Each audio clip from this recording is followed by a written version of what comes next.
Udah masuk, duduk, udah pesan makanan juga, tapi 1 jam kemudian makanan belum datang. Sementara meja sebelah makanannya udah datang, minumannya udah datang, bahkan ada beberapa meja yang udah beres makannya, mereka tinggal ngobrol-ngobrol doang. Ya mungkin itu salah satu pengalaman kurang mengenakan yang aku alamin di salah satu tempat yang cukup rame.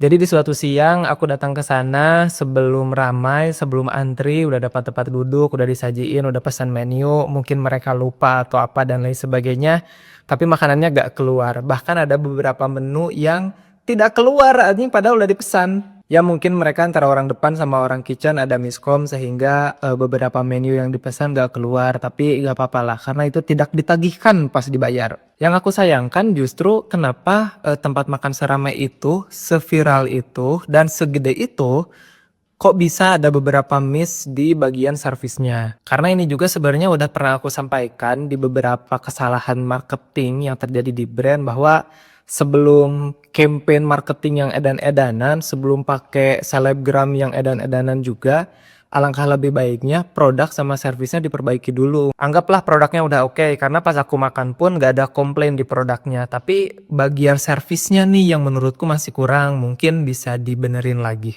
Bisa juga ada beberapa faktor mungkin karena ramai atau apa, cuman pas aku datang itu kondisinya belum ramai dan belum antri, tapi setelah cukup lama nunggu sampai akhirnya makan itu baru antrian cukup panjang. Jadi menurutku memang ada kelalaian di bagian servisnya aja. Tidak menutup kemungkinan karena dulu aku di brand F&B, jadi aku tahu kondisi chaos di tempat makan tuh kayak gimana. Kalau misalkan di depannya gak bener atau ada miskom sama orang belakang, itu pasti chaos. Makanya mungkin di area depan sih biasanya yang miss seperti itu. Karena kayak gini, kalau misalkan di depannya gak miss, begitu ditagihkan aku dapat bill, itu tagihannya lengkap semua. Nah ini tuh tagihannya gak lengkap. Ada beberapa menu yang emang gak keluar dan gak ditagihkan ke aku. Aku mau komplain juga, oh ya udahlah biarin aja. Mungkin ada satu hal yang pengen aku tambahin, kenapa aku gak mau sebutin tempatnya di mana, lokasinya di mana, selain aku sebutin kotanya doang ya. Karena aku gak mau dibilangin kayak, wah ini mah mutus rezeki orang dan lain sebagainya. Jadi ya udah biarin aja. Aku coba pengen ceritain